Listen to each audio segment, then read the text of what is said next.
দর্শকের মধ্যরাতে সবাইকে আমন্ত্রণ জানাচ্ছি নিউজ 24 এর প্রতিদিনের আয়োজন নিউজরুম সংলাপ অনুষ্ঠান। আপনাদের সঙ্গে আছি প্লাবন রহমান। এই অনুষ্ঠানের মধ্যে দিয়ে আমরা দিনের গুরুত্বপূর্ণ খবর ঘটনাগুলো মূলত বিশ্লেষণ করার চেষ্টা করি আমন্ত্রিত অতিথি, গণমাধ্যম কর্মী, বিভিন্ন সেক্টরের বিশেষজ্ঞদের মাধ্যমে। আমাদের সঙ্গে আজ এখন 3 জন অতিথি আছে দর্শক। শুরুতে তাদের সঙ্গে আপনাদের পরিচয় করে দিই। আমাদের সঙ্গে আছেন অধ্যাপক আব্দুল মান্নান, সাবেক উপাচার্য, চট্টগ্রাম বিশ্ববিদ্যালয়। আছেন শেখ ইফতেখার সাইমুল চৌধুরী, আইন সম্পাদক, চট্টগ্রাম মহানগর আওয়ামী লীগ। আছেন হারুন রশিদ, সিনিয়র সাংবাদিক, দীর্ঘদিন ধরে গণমাধ্যমের সঙ্গে যুক্ত। আপনাদের 3 জনকেই স্বাগত জানাচ্ছি নিউজ 24 এর এই নিয়মিত মধ্যরাতের আয়োজনে। নিশ্চয়ই একরকম দর্শক যারা আমাদের সঙ্গে আছেন আপনাদেরকেও স্বাগত জানাচ্ছি। আমরা আসলে যে বিষয়ে আলোচনা করতে চাই, একরকম নিশ্চয়ই আপনাদের ধারণা আছে আমরা কোন বিষয়ে আলোচনা করতে চাই। চট্টগ্রাম সিটি কর্পোরেশন নির্বাচনে আমরা মূলত আলোচনা করতে চাই। পাশাপাশি টিকার কার্যক্রম বাংলাদেশে শুরু হলো, ভ্যাকসিন যুগে প্রবেশ করলো বাংলাদেশ, সে বিষয় নিয়েও আমরা আলোচনা শুরু করতে চাই। প্রথম দিনে 27 জন টিকা নিয়েছেন। শুরু করতে চাই যেটি আসলে বলতে চাই, প্রথমেই একটু শিরোনাম, যেমন বাংলাদেশ প্রতিদিনের প্রধান শিরোনাম যেমনটা করেছে, চট্টগ্রাম ভোটে ব্যাপক সংঘর্ষ, নিহত 2, আহত শতাধিক, ইভিএম ভাঙচুর করা হচ্ছে, 2 কেন্দ্রের ভোট স্থগিত, ওয়ার্ডে ওয়ার্ডে বিদ্রোহীদের সংঘাত, 2 কাউন্সিলর প্রার্থী আটক, পুলিশ বলছে এমন ভোটও নাকি স্বাভাবিক, 1 মেয়র 1 নারী কাউন্সিলর প্রার্থীর ভোট বর্জন, সহিংসতা কমই হয়েছে বলছে নির্বাচন কমিশন সচিব। শুরু করতে চাই অধ্যাপক আব্দুল মান্নান আপনাকে দিয়ে। অধ্যাপক আব্দুল মান্নান, আপনার চোখে আসলে চট্টগ্রাম সিটি কর্পোরেশন নির্বাচন কেমন হলো? সব মিলিয়ে প্রায় শতাধিক আহত, আমরা সকাল থেকে দেখেছি যে শুরুতেই বেশ লম্বা লাইনে দাঁড়িয়ে ভোট ছিল একদিকে, অন্যদিকে ব্যাপক সংঘর্ষ হয়েছে। সব মিলিয়ে কতটা প্রত্যাশিত এই নির্বাচন?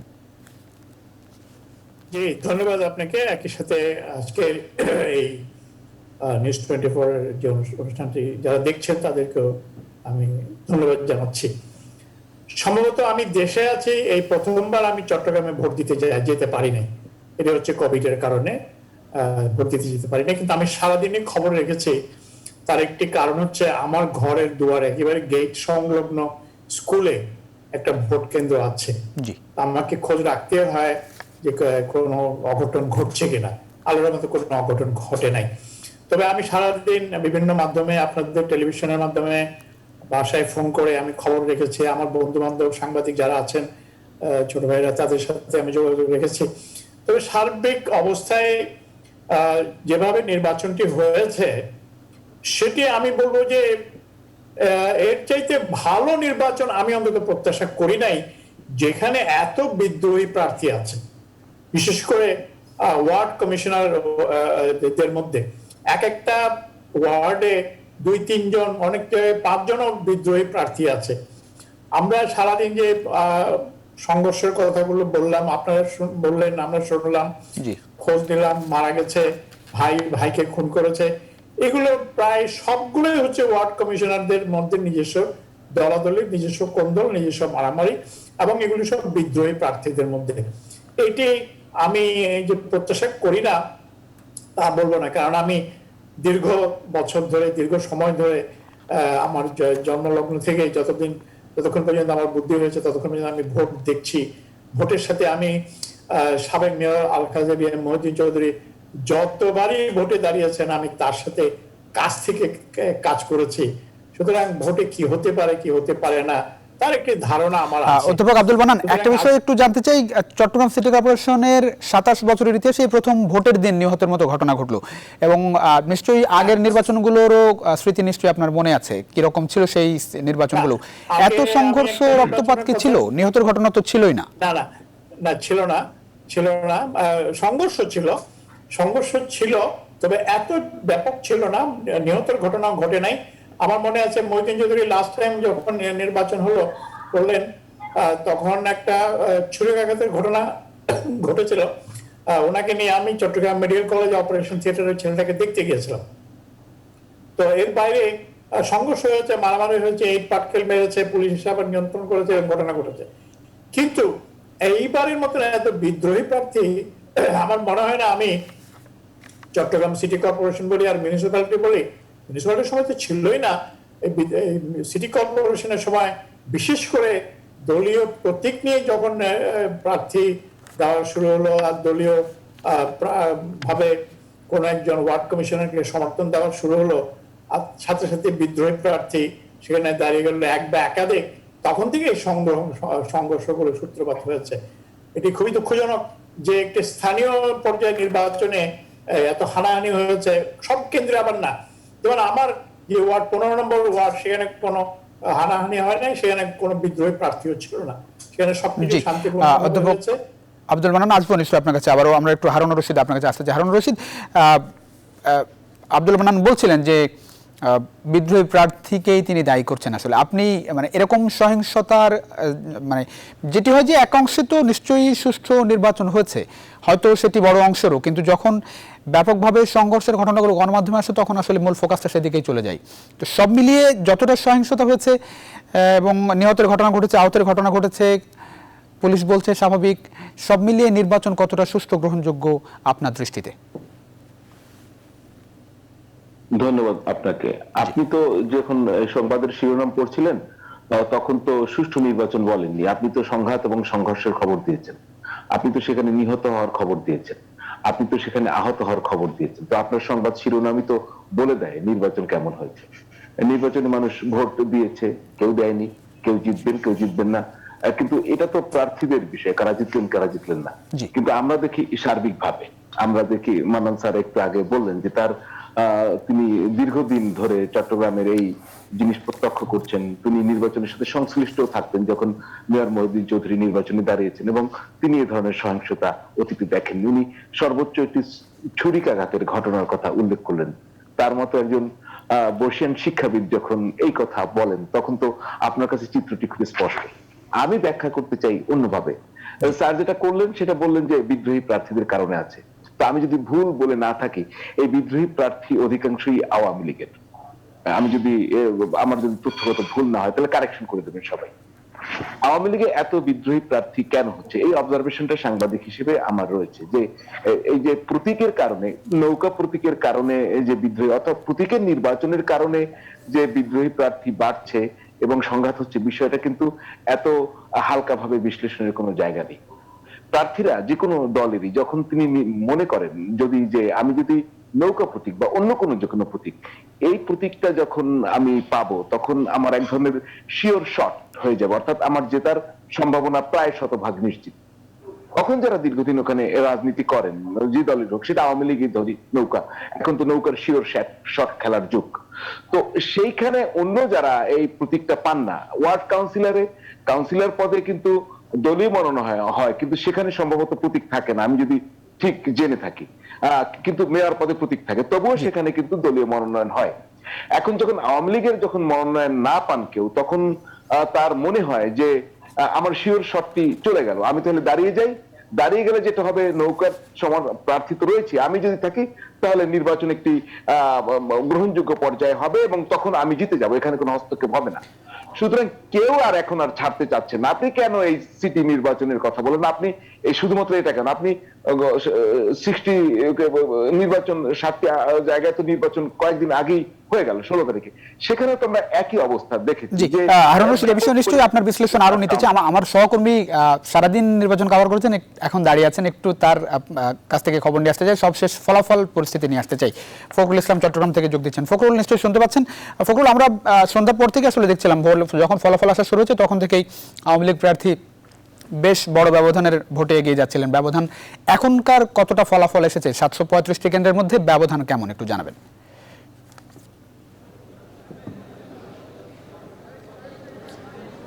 প্লাবন রহমান, ধন্যবাদ আপনাকে।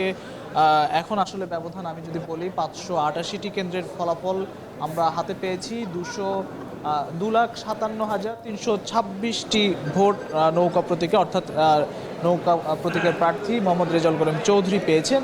তার নিকটতম প্রতিদ্বন্দ্বী শাহাদাত হোসেন ধানের শীষ প্রতীকে 35,413 ভোট পেয়েছেন, অর্থাৎ বিপুল ভোটের ব্যবধান এরই মধ্যে তৈরি হয়ে গেছে আওয়ামী লীগ এবং বিএনপির প্রার্থীর মধ্যে। আরও বাকি রয়েছে 146টি কেন্দ্রের ফলাফল। এখন আসলে অনেকটা অনুমানই করা যায় যে কারা কে হচ্ছেন আগামী নগরপিতা, এবং আরও 1 ঘন্টারও বেশি সময় হয়তো লাগবে। বলা হচ্ছিল যে ইভিএম পদ্ধতিতে ফলাফল খুব দ্রুত দেওয়া হয়, কিন্তু আসলে প্রায় 8 ঘন্টা অতিবাহিত হয়েছে, এখনও আরও 1 ঘন্টা বাকি লাগবে, সময় লাগবে হয়তো সেই ফলাফল দিতে। আপনি জানেন যে সারাদিনে আসলে সকাল 8টা থেকে সকাল 8টা থেকে বিকেল 4টা পর্যন্ত ভোট গ্রহণ শেষে সেই ভোট গণনা এবং এরপর এখন ফল প্রকাশ করা হচ্ছে। ফখরুল, একটা বিষয় একটু চট্টগ্রাম জানতে সিটি চাই, ইলেকট্রনিক কর্পোরেশনের ভোটিং জিমনেশিয়াম- মেশিনে এবার পুরো সিটি কর্পোরেশনে ভোটটা হলো, এত দেরি তো হওয়ার নিশ্চয়ই কথা না, মানে কেন দেরিটা হচ্ছে, কি ব্যাখ্যা নির্বাচন কমিশনের কিংবা রিটার্নিং কর্মকর্তা এর কোনো ব্যাখ্যা দিয়েছেন? সে বিষয়ে আসলে আমরা এখন কথা বলবো নির্বাচন রিটার্নিং কর্মকর্তা যিনি রয়েছেন তার সাথে একটু আমরা জানতে চাইবো। তিনি তার সাথে প্রথম সারাদিনে আসলে তাকে পাওয়া যায়নি, তিনি তার অফিসে ছিলেন, তবে সাংবাদিকরাই প্রথম তার মুখোমুখি হয়েছে এবং তার সাথে কথা বলবেন তিনি। আমরা হয়তো সেই বিষয়টি জানতে চাইবো এবং বেশ কয়েকটি কেন্দ্রে আমরা দেখেছি যে খুব দীর্ঘতিতে ভোট পড়েছে। একই সঙ্গে আসলে অনেক সংঘাত এবং সংঘর্ষের ঘটনা ঘটেছে, দুজন নিহত হয়েছেন। তবে কিছু কিছু কেন্দ্রে আবার উৎসব মুখর পরিবেশ আমরা দেখেছি, দীর্ঘ লাইনও দেখেছি। তো সবকিছু মিলিয়ে আসলে একটি উদ্বেগ, উৎকণ্ঠা, থমথমে পরিস্থিতির মধ্যে চট্টগ্রাম সিটি কর্পোরেশনের ভোট অনুষ্ঠিত হয়েছে এবং ফলাফলের জন্য, চূড়ান্ত ফলাফলের জন্য আর হয়তো 1 ঘন্টার কিছু সময় আমরা অপেক্ষা করতে হবে। কে হচ্ছেন আসলে চট্টগ্রাম সিটি অনেক ধন্যবাদ কর্পোরেশনের ফখরুল ইসলাম, অনেক ভবিষ্যৎ ধন্যবাদ, অনেক নগরপিতা। ধন্যবাদ আমাদের সঙ্গে এই রাতে চট্টগ্রাম থেকে যুক্ত হওয়ার জন্য ফখরুল ইসলাম। জি, হারুনুর রশিদ নিশ্চয়ই শুনতে পাচ্ছেন, বেশ বড় ব্যবধান এখন পর্যন্ত যে ফলাফল আমরা পেলাম চট্টগ্রাম সিটি নির্বাচনের 588 কেন্দ্রের ফলাফল এখন পর্যন্ত এসেছে। তার মধ্যে নৌকা প্রতীক নিয়ে রেজাউল করিম তিনি 2,57,326 ভোট পেয়েছেন। ধানের শীর্ষে প্রতীক নিয়ে ডাক্তার সাদেত হোসেন পেয়েছেন 35,413 ভোট। হারুন রশিদ, এই যে ভোটের ব্যবধান যেটি দেখছেন, এই ভোটের ব্যবধান নিয়ে অনেকেই অনেক রকম কথা বলছেন, এই ভোটের ব্যবধান কতটা স্বাভাবিক মনে হয়? বলছি ওটি একটু 1 মিনিট আমি শেষ করে দিই। জি, প্লিজ। চট্টগ্রামের আরেকটি কিন্তু ওখানে এত বিদ্রোহী প্রার্থী কেন, তার আরেকটি প্রেক্ষাপট রয়েছে। চট্টগ্রামে আপনি যেভাবেই বলেন না কেন, ওখানকার আওয়ামী লীগ একদম 2 ভাগে ভাগ। আপনি যতই না দেখেন যে নির্বাচনে আওয়ামী লীগের মেয়র প্রার্থীর পক্ষে সদস্য সচিব যিনি কাজ করছেন আজম নাসির, তিনি একটি গ্রুপকে ওখানে মেনটেন করেন, এটা অস্বীকার উনিও করবেন না, ওনাকে জিজ্ঞেস করেন। আর ওদিকে সাবেক প্রয়াত মেয়র মহিউদ্দিন সাহেবের একটি গ্রুপ রয়েছে। সুতরাং বিদ্রোহী প্রার্থী হওয়ার কিন্তু নেপথ্য কারণও রয়েছে। এখানে এই মেয়র নির্বাচনে কারো যদি আওয়ামী লীগ প্রার্থী তো জয়ের পথেই রয়েছেন, তার জয়ের উপরে কিন্তু অনেকের পলিটিক্যাল ভবিষ্যৎ নির্ভর করছে। কারুর জয় হবে পলিটিক্যাল ভবিষ্যতের, কারুর এই খেলাগুলো এখানে কাজ করে।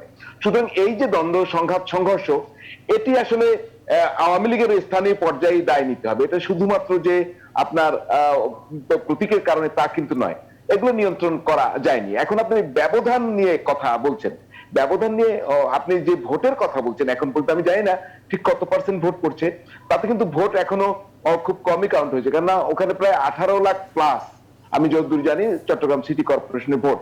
তো সব মিলে প্রচুর ভোট এখনো কাউন্টিং বাকি রয়েছে, বা হয়তো বা কত পার্সেন্ট ভোট পড়েছে আমরা সেটা পরে জানি। যেটি আপাত দৃষ্টিতে হিসাব যেটি মনে হচ্ছে যে বিএনপি প্রার্থীর থেকে আওয়ামী লীগ প্রার্থী 7 গুণের মতো বেশি ভোট পেয়েছেন। সেটা আমরা গত পৌর নির্বাচনেও দেখেছি যে একদম আপনি যদি সবচেয়ে যেটা ছিল বসুরহাটে যেখানে একদম সুষ্ঠু নির্বাচনের দাবি ছিল আওয়ামী লীগের প্রার্থী, তিনি রীতিমতো বিপ্লব বিদ্রোহ করেছিলেন। সেখানে যে নির্বাচন হয়েছে সেখানে উনি পেয়েছেন 11,000 সামথিং ভোট, ওখানে কম ভোট, আর অন্যান্য প্রার্থীরা বিএনপির প্রার্থী 1,000 সামথিং এরকম। তো এই দীর্ঘ ব্যবধান, এই বিশাল ব্যবধান আমরা দেখতে পাচ্ছি। এখন দুটো ঘটতে পারে, ভোটের কাস্টিং এ তো 60%, 64%, যে বিএনপির ভোটাররা কেউ কেন্দ্রে আসেননি ভোট দিতে, এই একটা ঘটনা ঘটতে পারে। আর একটা ঘটনা ঘটতে পারে যে এত ভোটের ব্যবধান কেন। আমরা কিন্তু রাজনীতিতে ভোটের একটি ব্যাংকের একটি হিসাব আছে, স্থানীয় পর্যায়ে সেটা কতটা প্রতিফলিত আমি জানি না। সেক্ষেত্রে ধরেন বিএনপির 31-32%, আওয়ামী লীগের 33-34% এই ভোট ব্যাংকটা আছে, অন্যান্য দলের আছে ফ্লোটিং ভোট আছে। তো যদি ভোটাররা আসেন তো এই ভোট ব্যাংকের হিসাবটা কিন্তু হয়, মানে মার্জিন জিতবে কেউ, হারবে কেউ, কিন্তু ভোটের মার্জিনে আওয়ামী লীগ বিএনপি খুব বেশি পার্থক্য। আমরা আগের যে নির্বাচনগুলো যেগুলো প্রশংসিত হয়েছে সেখানে দেখি ভোটের মার্জিন খুবই কম থাকতো, জিততো। কিন্তু এখন আমরা দেখছি যে ভোটের মার্জিনটা বিশাল। এই ঘটনা কিন্তু আপনার আওয়ামী লীগের ক্ষেত্রেও ঘটছে। গত পৌর নির্বাচনে একটি কেন্দ্রে আওয়ামী লীগের প্রার্থী কিন্তু বাজেয়াপ্ত, জামানত বাজেয়াপ্ত হয়েছে হবিগঞ্জের ওদিকে একটি আসনে। মানে যিনি যেতেন তিনি বিশাল ভোটে যেতেন, যিনি হারেন তিনি জামানত হারিয়ে হারেন। জি, আমি জানি হারুন না রশিদ, যে আমরা একটু নিয়ে আসতে চাই, আমাদের সঙ্গে শেখ ইফতেখার সাইমুল চৌধুরী আছেন, তিনি আইন সম্পাদক চট্টগ্রাম মহানগর আওয়ামী লীগ। ইফতেখার সাইমুল চৌধুরী, একটা বিষয় জানতে চাই, অধ্যাপক আব্দুল মান্নান এই সহিংসতার জন্য বিদ্রোহী প্রার্থীদেরকে একরকম দায়ী করছেন, আবার হারুন রশিদও বলছিলেন যে বিদ্রোহী প্রার্থী তো আসলে বেশিরভাগই বলতে গেলে কি যে সব সমালোচনা হচ্ছে বেশিরভাগই আসলে আওয়ামী লীগেরই। দায়ী কি সহিংসতার তাহলে পুরোপুরি আওয়ামী লীগের ঘাড়ে যাচ্ছে? আওয়ামী লীগ তো আসলে দাবি করছে বিএনপির জন্য এই সহিংসতা হয়েছে। ধন্যবাদ আপনাকে। আমি মান্নান স্যার যে কথাটি বলেছেন তার সাথে পরিপূর্ণভাবে একমত না হয়ে উনার প্রতি শ্রদ্ধা রেখে বলতে চাই, যেমন যে জায়গাতে আপনার লোকটি মারা গিয়েছেন, প্রথম যিনি মারা গেলেন ওরা ভাইয়ে ভাইয়ের সংঘর্ষের কারণে, সেই এলাকায় কোনো বিদ্রোহী প্রার্থী আওয়ামী লীগের ছিল না। সেখানে আওয়ামী লীগের প্রার্থী যিনি জিতেছেন ওয়াসিমউদ্দিন, আর যার সাথে সংঘাত হয়েছে যেখানে উনি হলেন অন্য দল সমর্থিত, আওয়ামী লীগের লোক ছিল না। এবং পাথরঘাটাতে যেখানে একজন প্রিসাইডিং অফিসারকে আক্রমণ করা হয়েছে, প্রিসাইডিং অফিসারকে আহত করা হয়েছে, ইভিএম মেশিন ভেঙে ফেলা হয়েছে, সেটাও ছিল বিএনপির প্রার্থী। ওখানে আওয়ামী লীগের প্রার্থীর সাথে সংঘর্ষ হয়েছে। এতে বিদ্রোহী প্রার্থীরা সব জায়গায় যে সংঘর্ষ করেছে কথা সত্য না। বিদ্রোহী বিএনপিতেও ছিল, আওয়ামী লীগেও আছে, কিন্তু আওয়ামী লীগের বেশি ছিল, হ্যাঁ কিছুটা তো ছিল, পরিমাণ একটু বেশি তো ছিলই। তো দুই দলেরই বিদ্রোহী প্রার্থী আছেন, আবার অনেক জায়গায় বিদ্রোহীরা কিন্তু উনার অবস্থান ভালো এমন লোক ছিলেন। আপনি তো চট্টগ্রাম মহানগর আওয়ামী লীগের আইন সম্পাদক, মানে এই যে বিদ্রোহী প্রার্থী তো মানে বিদ্রোহী প্রার্থী না রাখার চেষ্টা তো কেন্দ্রীয় আওয়ামী লীগ থেকেও ছিল, কেন বিদ্রোহী প্রার্থী আসলে মানে নির্বাচনের মাঠে শেষ পর্যন্ত থেকে গেল? এটা কেন নিয়ন্ত্রণ করতে পারলেন না আপনারা, বিশেষ করে চট্টগ্রাম আওয়ামী লীগ? চট্টগ্রাম মহানগর আওয়ামী লীগের পক্ষ থেকে সর্বোচ্চ চেষ্টা করেছি, এবং আমরা মহানগর আওয়ামী লীগ ইউনিবডি সিদ্ধান্ত নিয়ে আমরা বিষয়টি কেন্দ্রীয় আওয়ামী লীগকে, মহানগর আওয়ামী লীগের নির্বাহী কমিটির সিদ্ধান্তটা কেন্দ্রীয় আওয়ামী লীগকে জানানো হয়েছে যে এই বিদ্রোহী প্রার্থী হয়তো এনাদেরকে প্রত্যাহার করে নেওয়ার জন্য বা ওনাদের বিরুদ্ধে একটা ইনস্ট্রাকশন দেওয়ার জন্য। কিন্তু পরবর্তীতে হয়তো নির্বাচনকে সামনে রেখে ওটা কেন্দ্রই বলতে পারবেন বিষয়টা কিভাবে মানে নিয়ন্ত্রণ আনা যায়নি কেন।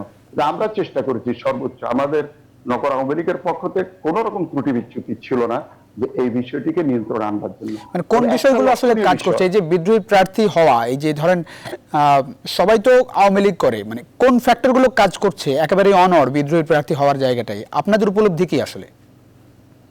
আমাদের উপলব্ধি হলো অ্যাকচুয়ালি ধরেন রাজনৈতিক কমিটমেন্টের ক্ষেত্রে যখন আমরা একটা দল, আমার যেটা সোজা সাপটা কথা, আমরা যখন দল করি এবং দল যাকে সিদ্ধান্ত দিবে আমি সেটাই মেনে নেওয়ার পক্ষে। কারণ এটা যদি কেউ না মানেন তাহলে দলের যে সাংগঠনিক বিষয় আছে সেটা দেখভাল করবার দায়িত্ব আমাদের কেন্দ্রীয় কমিটি। বিদ্রোহী প্রার্থী যারা জিতে আসবেন তারা কি তারা দলে আবার বরণ করে নেবেন, এরকম ঘোষণা তো আছে, যারা বিদ্রোহী প্রার্থী হবেন তারা দল থেকে বহিষ্কার হবেন? সেই বিষয়টি তো আমরা নগর আওয়ামী লীগ থেকে কোনো জবাব দিতে পারবো না, যেহেতু আমরা একটা সিদ্ধান্ত ঢাকা আমাদের কেন্দ্র কমিটিকে জানিয়েছি। এখন সেটা অপেক্ষা করতে হবে আমাদের কেন্দ্রীয় নির্বাহী পরিষদের নির্দেশনার জন্য। জি, ইফতেখার সাইমুল চৌধুরী, শেষ প্রশ্ন, এই নিশ্চয়ই পরবর্তীতে আপনার কাছে আসবো, এই যে সহিংসতার বিষয়ে আমরা আলাপ করছিলাম, এই দায় আপনি আসলে কাকে দেবেন? ধরেন এই ইন্ডিভিজুয়ালি ওইভাবে আমি আওয়ামী লীগ বিএনপিকে দিতে চাই না। যারা হামলা করেছেন, সহিংসতা করেছেন, তারা সন্ত্রাসী দুর্বৃত্ত, তাদের বিরুদ্ধে কঠোর ব্যবস্থা গ্রহণ করা উচিত বলে মনে করি। লক্ষণীয় বিষয় হলো দুই সংগঠনের যে মেয়র প্রার্থী, বড় দুই সংগঠনের, তাদের মধ্য থেকে মেয়রের বিষয়টি নিয়ে কোথাও কোনো সংঘর্ষ সেভাবে হয়নি। সেটা ধরে নেন নৌকা বা ধরে নেন ধানের শীষ, স্থানীয়ভাবে লোকাল কাউন্সিলর সাহেবদের পক্ষ বিপক্ষ নিয়ে বিভিন্ন জায়গায় দুর্ঘটনা ঘটেছে। আমি মনে করি যে এটা অনেকটা স্থানীয় আধিপত্যের কারণেই এই সহিংসতা। জি, অনেক ধন্যবাদ অধ্যাপক আব্দুল মান্নান।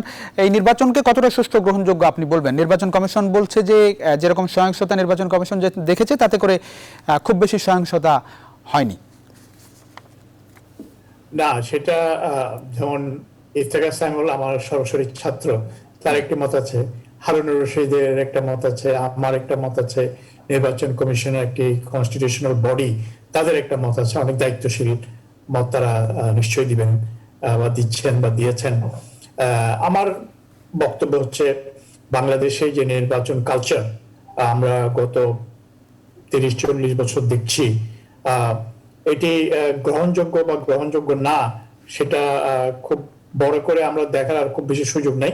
এখন এটা গ্রহণযোগ্য সেটাই আমাদের ধরে নিতে হবে, কারণ যিনি নির্বাচিত হন না কেন, যেই পন্থায় এই সহিংস পন্থায় নির্বাচিত হন না কেন, দিন শেষে উনি কিন্তু বিজয়ী প্রার্থী, আর যিনি হেরে যান উনি পরাজিত প্রার্থী। এটা বাস্তব।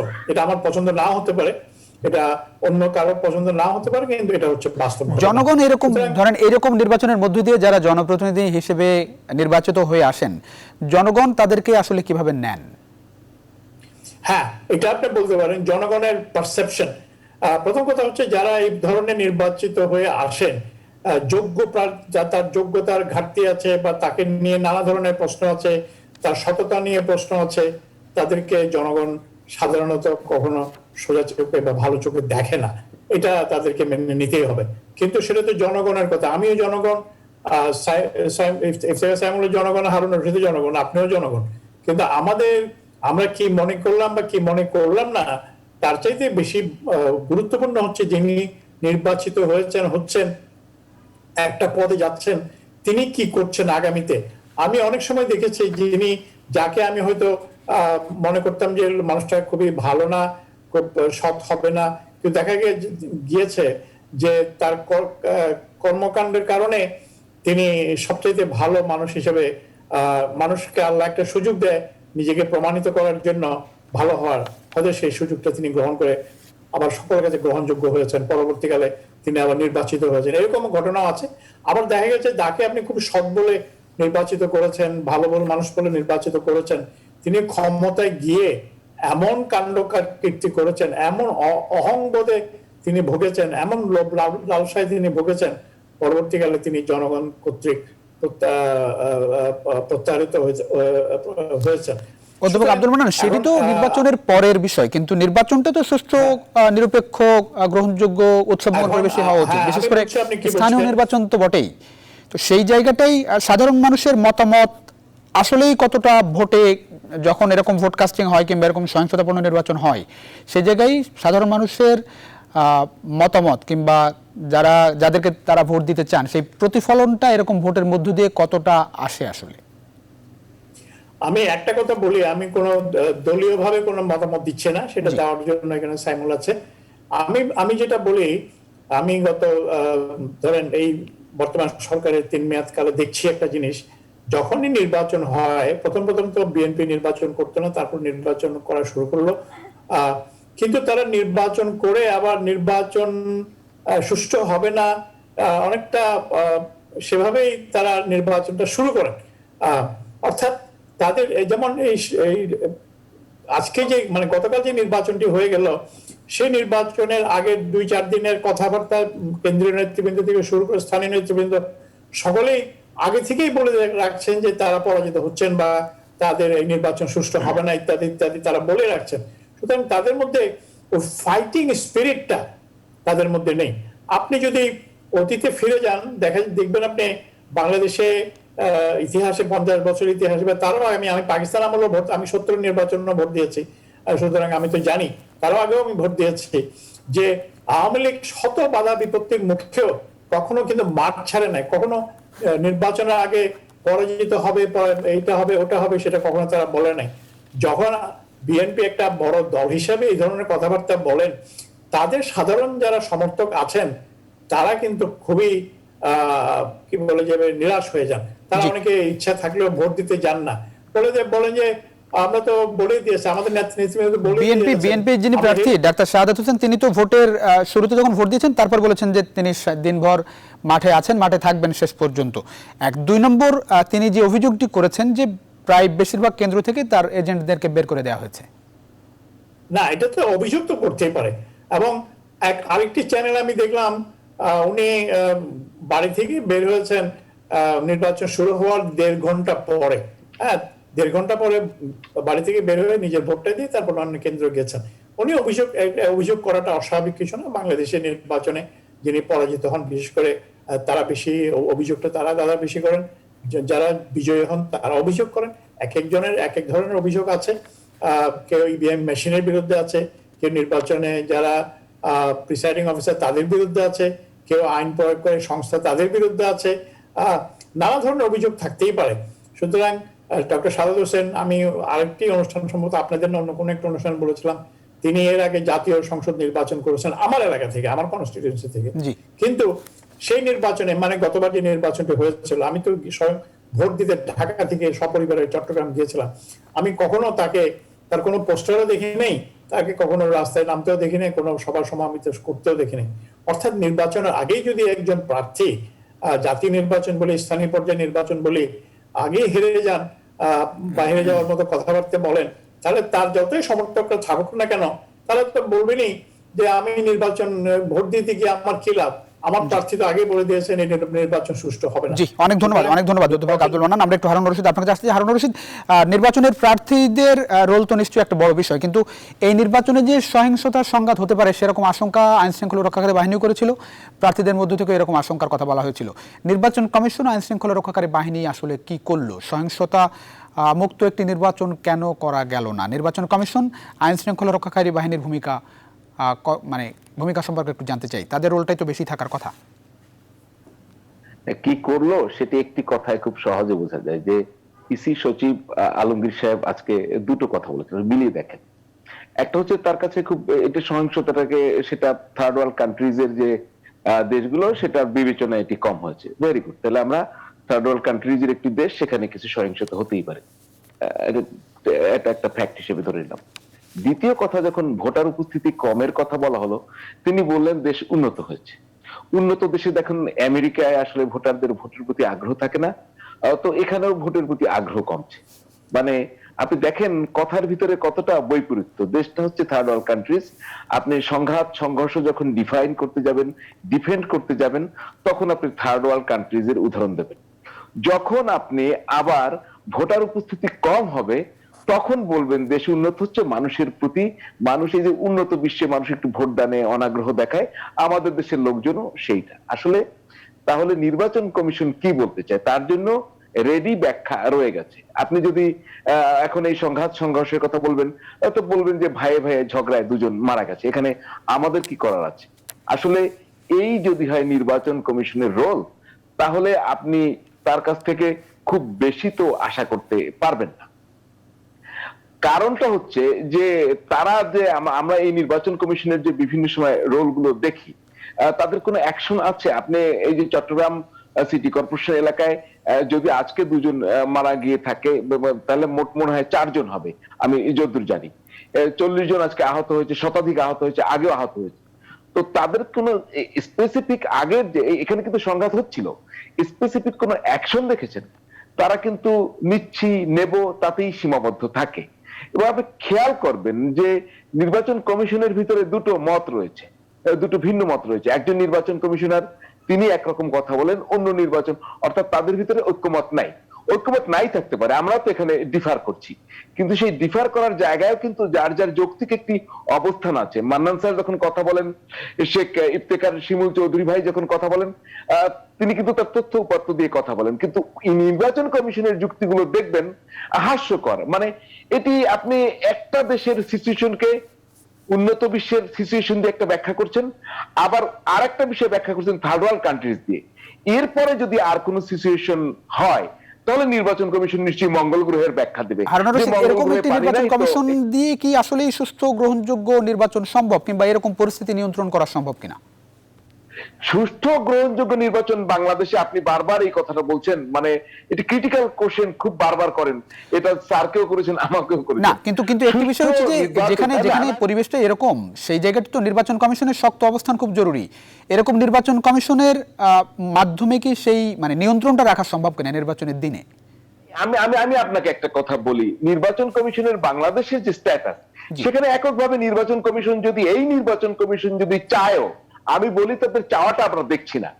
আমরা আশা করি তারা চাচ্ছে, তারা যে সমস্ত প্রয়োজনীয় ব্যবস্থা থাকবে সেগুলো নেওয়ার জন্য সরকারের কাছে চাইবে, সরকার যে সঙ্গে ফাইট করবে, আটমোস্ট ফাইট, আমরা সেটা দেখবো, সেটা করছে না। কিন্তু নির্বাচন কমিশন চাইলেই সেটা হবে না। আপনারা যদি বিভিন্ন সময় দেখেন, প্রার্থীরা কিন্তু একটা কথা বলে বিভিন্ন সময়, সরকার চাইলে সুষ্ঠু নির্বাচন সম্ভব, সরকার চাইলে ভালো নির্বাচন সম্ভব। কেন এটা বলে? কারণ হচ্ছে নির্বাচন কমিশন, এটা তো ভারতের নির্বাচন কমিশন নয়, এটা বাংলাদেশের নির্বাচন কমিশন। আপনার নির্বাচন কমিশন ধরেন যে একটি নির্বাচনের জন্য সর্বোচ্চ আইন শৃঙ্খলা পরিস্থিতি নিয়ন্ত্রণের জন্য সে সেনাবাহিনী চাইলো, কিন্তু সেনাবাহিনী চাইলেই কিন্তু সে পাবে না। এটা নেয়ার চাওয়ার এখতিয়ার আছে, কিন্তু তার নিতে পারবে এ ধরনের কোন আইনগত বাধ্যবাধকতা কিন্তু তার সেই শক্তি বা ক্ষমতা নাই। নির্বাচন কমিশন চাইলে সেখানে প্রশাসনিক ব্যবস্থায় পরিবর্তন আনতে পারে, কিন্তু সেই সক্ষমতা তার কতখানি আছে, সে চাইলেই সেটি সম্ভব না। অর্থাৎ নির্বাচন কমিশন বাংলাদেশের যে স্টাইলের, তাতে সে এককভাবে চাইলে হয় না। আর এখানে প্রার্থীদের দায়িত্ব আছে। আমি কিন্তু মান্নান স্যারের সাথে এই বিষয়ে একমত। আমি দেখছি যে অবশ্যই বিএনপি যে অভিযোগগুলো করছে সেগুলো দেখা দরকার, কিন্তু বিএনপি এটা কিন্তু আপনি কথা বললেও বুঝবেন। আমি তো সাংবাদিক হিসেবে এই আমির খসরু মাহমুদ চৌধুরীর সঙ্গে এই নির্বাচন না, প্রত্যেকটা নির্বাচন নিয়ে কথা বলি, কারণ উনি হচ্ছেন স্থায়ী কমিটির সদস্য। আমরা কিন্তু কেন্দ্রীয় নেতাদের সাথে কথা বলি। চট্টগ্রামের প্রসঙ্গ আসলে তারা কিন্তু নির্বাচনটাকে তারা কিন্তু নিয়েছে আন্দোলন হিসেবে, তারা কিন্তু এটা জেতার জন্য নেয়নি। এবং উনি কিন্তু বারবারই বলেছে যে নির্বাচন যা হওয়ার হবে, দেশের মানুষ দেখবে, সারা বিশ্ব দেখবে, এই সরকারের অধীনে সুষ্ঠু নির্বাচন সম্ভব না। সেটাও যদি তারা প্রমাণ করতে চান, তাহলে তাদের সর্বোচ্চ ফাইটটি দেওয়া উচিত। মাঠ ছেড়ে দেয়া কোনো ভালো রাজনৈতিক দলের লক্ষণ না। এতে হয় কি, শেষ পর্যন্ত নেতারা কিন্তু, কর্মীরা কিন্তু হতাশ হয়ে পড়ে। হতাশ হয়ে পড়ে, এর রেজাল্টটা কি তারা জানেন তো? আওয়ামী লীগে হাইব্রিড বাড়ে, কাউয়া বাড়ে, বহিরাগত বাড়ে। কেননা মানুষের তো পলিটিক্স করতে হবে, সুবিধা নিতে হবে। তো বিএনপি থেকে কিছু না হলে আওয়ামী লীগের জনসংখ্যা বাড়বে, এমনও হতে পারে দেশের সবাই একদিন আওয়ামী লীগ হয়ে যাবে। অনেক ধন্যবাদ হারুন রশিদ। আমরা একটু শেখ ইফতেখার সাইমুল চৌধুরী আপনার কাছ দিয়ে শেষ করতে চাই। কি ধরনের বার্তায় নির্বাচন থেকে চট্টগ্রাম আওয়ামী লীগ নিচ্ছে? এক, আর চট্টগ্রামে তো অনেক সমস্যা, বিশেষ করে জলাবদ্ধতার কথা বলতেই পারি, কিন্তু বলা হচ্ছে যে জলাবদ্ধতার সমস্যার সমাধান সিটি কর্পোরেশনের হাতে নেই। কি ধরনের চট্টগ্রাম আমরা সামনে দেখতে পাবো এই জনপ্রতিনিধিদের হাত ধরে? হ্যাঁ, ধন্যবাদ আপনাকে। ইতিমধ্যেই বাংলাদেশ সরকার চট্টগ্রামের উন্নয়নের জন্য প্রায় 10,000 কোটি টাকার একটি মেগা প্রকল্প গ্রহণ করেছেন। জলাবদ্ধতা নিরসন, রোড নির্মাণ, সড়ক নির্মাণ, বিভিন্ন পরিকল্পনা হাতে নিয়েছেন। আর চট্টগ্রাম সিটি কর্পোরেশনের বর্তমান যিনি হয়তো ফলাফলের বিবেচনায় রেজাউল করিম সাহেব আনুষ্ঠানিকভাবে হয়তো এখনো হতে যাচ্ছেন, উনি ইতিমধ্যে ইশতেহারে দিয়েছেন যে নগরবাসীর সকল প্রকার চাহিদা পূরণের জন্য নগরের সকল সেবা সংস্থাকে সাথে নিয়ে নগরবাসীর বিশিষ্ট ব্যক্তিদের নিয়ে একটি পরিকল্পনা গ্রহণ করবেন। আমার বিশ্বাস বর্তমানে যারা নির্বাচিত হবেন তারা দলের কাছে, জাতির কাছে, নগরবাসীর কাছে দায়বদ্ধ থাকবেন। নিশ্চয়ই নগরের উন্নয়নের জন্য, নগরবাসীর উন্নয়নের জন্য, নিরাপত্তার জন্য এবং নগরকে সুন্দরভাবে সাজাবার জন্য পরিকল্পনা গ্রহণ করবেন। এবং এই ব্যাপারে দীর্ঘদিন থেকে একটি দাবি চট্টগ্রাম থেকে মহিউদ্দিন আমার স্যার আছেন, তারও এই দাবির সাথে অনেক আন্দোলন করেছেন। সিটি গভর্নমেন্ট বলতে একটি দাবি মহিউদ্দিন চৌধুরী তুলেছিলেন এবং সেটা অনেকটা দেশব্যাপী সমাদৃত হয়েছিল। আমি মনে করি আগামী যিনি নগর পিতা হবেন তাকে যদি এই জাতীয় একটা ফোরাম তৈরি করে সিটি গভর্নমেন্ট করে তাকে উনার হাতে যদি দায়িত্ব দেওয়া হয়, তাহলে অনেকগুলো উন্নয়নের সমন্বয় হবে এবং তাতে নগরবাসী উপকৃত হবেন। এই কথাটা আবার নিশ্চিত। আর আমি হারুনুর রশিদ ভাই এবং আমার স্যারের সাথে একটা বিষয় শুধু মতামত দিতে চাই, সেটি হলো যে আমাদের নৌকার বিপক্ষে যে বিএনপির প্রার্থী ডাক্তার সাদেক সাহেব সকাল থেকে বলছেন যে উনার কর্মীরা এখানে মার খাচ্ছে, ওখানে মার খাচ্ছে, এজেন্ট বের করেছে। সেনাপতি যদি দুর্বল হয়ে যায় তাহলে তো মাঠে আর সৈনিক পাওয়া যাবে না। বিজয়ের জন্য তো সৈনিকদেরকে অ্যাটলিস্ট যুদ্ধের সেনাপতিকে মনোবল মনোবল ভাঙার মতো বক্তব্য দিলে সৈনিকরা তো আর মাঠে থাকবেন না। এখানে কোথাও ধরো 2 লক্ষ 3 লক্ষ ভোট নৌকায় পেল, উনাদের যদি 30% ভোট থাকে, উনারও তো 1,80,000 ভোট পাওয়ার কথা, উনাদের ভোট আরো তো আসেনি। এটাই আমি মনে করি সবাইকে গণতন্ত্র। এত ব্যবধান আপনারা আশা করেছিলেন? আমরা তো ওই যে নোয়াখালী যে একটি ভোট কিছুদিন আগে হলো, সেখানে তো বিএনপিও বলেছেন যে সুষ্ঠু ভোট হয়েছে, সেখানে ব্যবধান একই রকম। এখানে ব্যবধান, উনারা তো নাই মাঠে। আমি একটি ওয়ার্ডের কমপ্লিট দায়িত্বে ছিলাম, 22 নম্বর এলাকার, সেখানে তো ওইভাবে তাদের পাওয়া যায়নি। উনারা ভোটার, উনাদের সেনাপতি বলছেন যে ভোটে এই অবস্থা, আমরা পরাজিত হচ্ছি, আমাদের লোক মার খাচ্ছেন, তো ভোটার আর হয়তো বা বের হননি। জি, অনেক ধন্যবাদ দিতে হচ্ছে। আমরা একেবারেই শেষ পর্যায়ে শেখ ইফতেখার সাইমুল চৌধুরী, আমরা একটু সবশেষ ফলাফল জানাতে চাই দর্শক। সব মিলিয়ে 735টি কেন্দ্রে ভোট হয়েছে চট্টগ্রাম সিটি নির্বাচনে। এখন পর্যন্ত 662 কেন্দ্রের ফলাফল এসেছে। সেখানে বড় ব্যবধানে এগিয়ে আছেন রেজাউল করিম চৌধুরী, তিনি 2,79,522 ভোট পেয়ে এগিয়ে আছেন। তার বিপরীতে নিকটতম প্রতিদ্বন্দ্বী হিসেবে বিএনপি প্রার্থী ডাক্তার শাহাদাত পেয়েছেন 42,594 ভোট। আমরা শেষ করব অধ্যাপক আব্দুল মান্নান, আপনাকে দিয়ে 1 মিনিটে যদি একটু বলেন, টিকাদান কর্মসূচি শুরু হলো, ভ্যাকসিনের অনলাইন নিবন্ধনও শুরু হয়েছে, কতটা প্রত্যাশা থাকছে ভ্যাকসিন নিয়ে করোনার? আমি এ ব্যাপারে খুবই আশাবাদী, এবং আজকে যে টিকাদান কর্মসূচি মাননীয় প্রধানমন্ত্রী উদ্বোধন করলেন, এটা বাংলাদেশের ইতিহাসে একটি মাইলফলক, এবং বাংলাদেশ টিকা রেজিমে টিকা দেওয়ার কান্ট্রিতে দেশে 54তম দেশ হিসেবে অন্তর্ভুক্ত হলো। আর এর আগে কিন্তু এই বিএনপি সমমনা অনেকেই বলেছেন হ্যাঁ এটা নিয়ে এই সন্দেহ আছে, এটা নিয়ে এই সন্দেহ আছে। আমি খুব অবাক হয়ে শুনেছি কদিন আগে একজন তাদের দলীয় সংসদ সদস্য, তিনি বলছেন ভারত থেকে টিকা আসছে, এটার ভিতরে গোমূত্র আছে না কি আছে, পানি আছে, এটা তো জানি না। আরে ভাই, এটা তো ভারতীয় টিকা না, এটা অক্সফোর্ডের উদ্ভাবিত টিকা অ্যাস্ট্রাজেনিকা। তারা ভারতে সেরাম ইনস্টিটিউটকে দায়িত্ব দিয়েছে।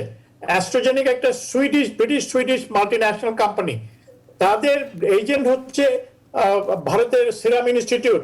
ভারত বিশ্বের 60% ভ্যাকসিন উৎপাদন করে, এবং তারা আমরা তো নিশ্চয়ই এখন তো টিকা চলে আসলো, নিশ্চয়ই সেটি বড় সফলতার জায়গা বাংলাদেশ সরকারের।